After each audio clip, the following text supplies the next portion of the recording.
Halo, assalamualaikum warahmatullahi wabarakatuh. Akhirnya nih, alhamdulillah kesampaian juga buat upgrade PC ke DDR5. Dan sekalian deh kita bahas motherboard LGA 1700 DDR5 murah terbaik di kelasnya dengan fitur yang cukup lengkap. Nah, sebelum dilanjutkan, jangan lupa yang baru nongol atau yang udah sering banget komen tapi nggak ngapa-ngapain selama 2 jam. Itu konten sih ya. Maksudnya nggak subscribe, coba deh pencet tombol subscribe. Lihat apa yang terjadi. Nggak ada kan pengurangan di kota, tapi adanya penambahan pahala. Begitupun juga semangat saya buat ngonten pastinya.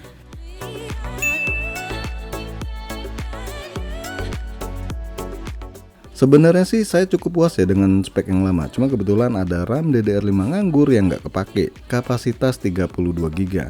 Sayang kan dianggurin. Dan juga alhamdulillah monitornya udah ganti ke versi 2K yang berarti menuntut RAM dengan kapasitas lumayan besar. So nggak ada salahnya sekalian aja deh upgrade perangkat PC-nya. Pilihan saya jatuh ke ASRock B760M Steel Legend Wi-Fi DDR5 dengan harga barunya di angka Rp2.750.000. Garansi resmi 3 tahun. Dus ASRock versi ini tergolong imut-imut ya. Informasi di dusnya juga cukup lengkap nih. Terlebih lagi ada logo S-nya itu loh, mirip sama si Parman.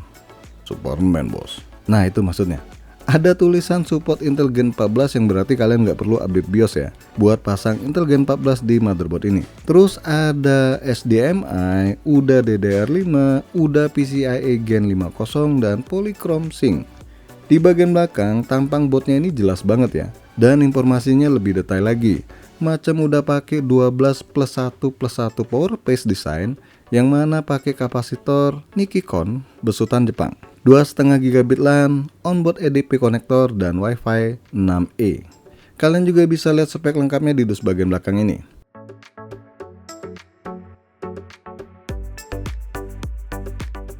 Pertama dapat perapi kabel dari ASRock ya.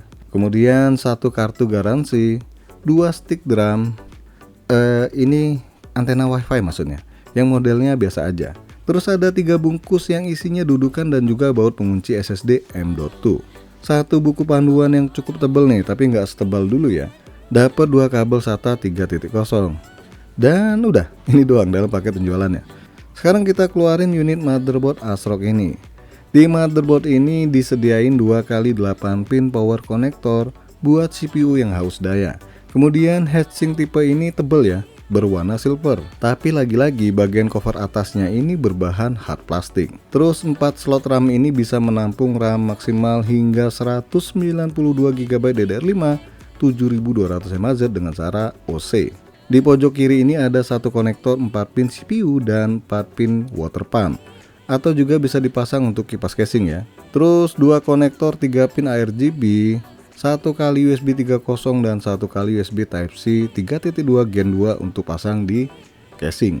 Ada satu lagi port 4 pin buat kipas casing. Lanjut, ada 4 slot SATA model tiduran semua nih. Ngantuk dong.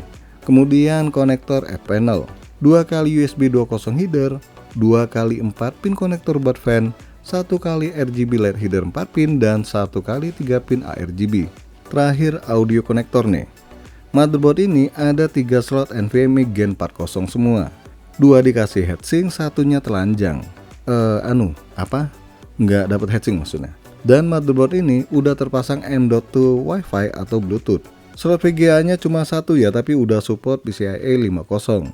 Di bagian rear panel ada 1 kali DisplayPort 1.4, 1 kali SDMI, 2 kali antena port, 2 kali USB 2.0, 1 kali port PS2, 4 kali USB 3.0, 1 kali USB 3.2 Gen 2 Type A, 1 kali USB 3.2 Gen 2 Type C, 1 kali LAN 2,5 GB, dan terakhir audio.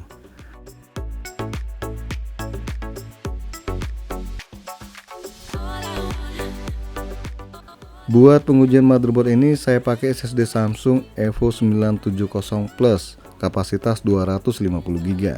Ini masih Gen 3.0 ya. Pengen sih yang 4.0 tapi mahal. Dan buat buka heatsinknya ini mudah banget ya. Tinggal buka 2 baut penguncinya. Jangan lupa pelindung pastanya ini dicopot. Kalau udah ya tinggal dipasang SSD-nya. Lanjut pasang juga heatsinknya. Untuk prosesor sendiri saya pakai Core i5 13400F. Pastanya sendiri saya pakai produk Side Elixir 2 yang harganya cuma Rp70.000. Dan cuma pakai CPU cooler besutan segotep nih versi T6.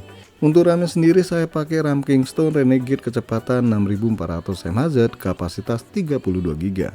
Oke, langsung aja saya pasangkan motherboard ini di casing andalan saya buat saat ini. Karena udah upgrade, nggak ada salahnya pakai Windows 11 ya, walaupun sebenarnya saya masih suka sama Windows 10 ya. Tapi ya gimana ya, wajib ngikuti perkembangan zaman. Tampilan awal BIOS ASRock ini simple banget. Kelihatan di sini versi BIOSnya udah 5.04, udah support prosesor Intel Gen 14. Di bagian awal BIOS ini kalian bisa set XMP dengan mudah.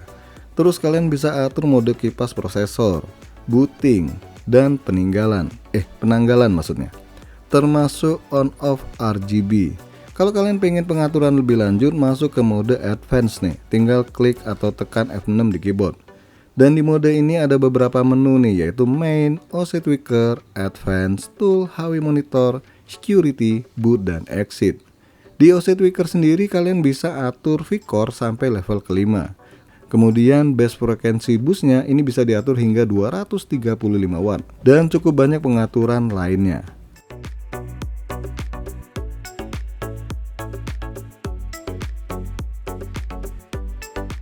Nah, motherboard ini ada debug LED ya, yang fungsinya buat mendeteksi permasalahan perangkat PC.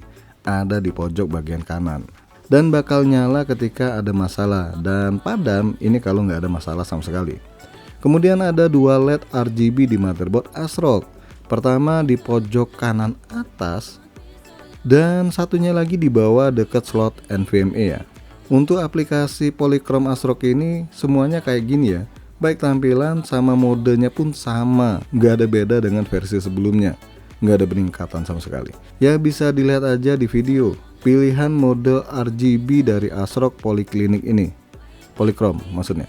Lanjut pengujian aplikasi Cinebench, Blender Open Data, AIDA 64 dan juga Crystal Disk Mark. Untuk Cinebench R15 dapat skor tinggi nih, karena pembandingnya cuma i3 12100, makanya paling tinggi. Kemudian Cinebench R23 multicore dapat skor di angka 15.350 PTS, sedangkan single core-nya di angka 1.752 PTS.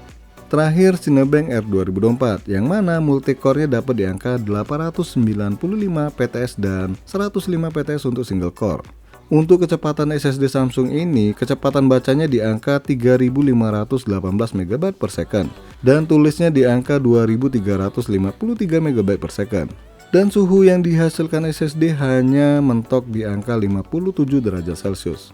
Lanjut kita lihat hasil kecepatan RAM Kingston Renegade ini di motherboard ASRock B760M Steel Legend. Read-nya ini mencapai 95.399 MB per second, write-nya 87.541 MB per second, copy-nya 86.237 MB per second dan latensinya 72,5 ns. Lanjut lagi pengujian Blender Open Data 4.1 yang mana skor prosesor dapat nilai 200,86. Oke, kesimpulannya di rentang harga segini bisa dibilang motherboard ini kece badai dengan fitur yang sangat lengkap ya. Pendinginannya cukup oke dan masih sanggup handle Core i9 dengan settingan default. Ini berdasarkan info dari Tom Hardware ya. Sayangnya cuma satu sih ya, slot NVMe-nya masih Gen 40, belum 50. Tapi cakepnya semua slot NVMe di motherboard ini udah 40. Nah, kedepannya spek ini yang bakal saya pakai buat uji coba VGA nih, baik kelas Carry Hore ataupun kelas KC. Dan doain aja sih bisa up lagi prosesornya ke Core i7 atau bahkan i9. Oke guys, sampai di sini aja dulu bahasan ASRock B760M Steel Legend. Jangan lupa support terus channel ini dengan cara subscribe, like, dan share. Makasih udah mampir di Angkat Channel.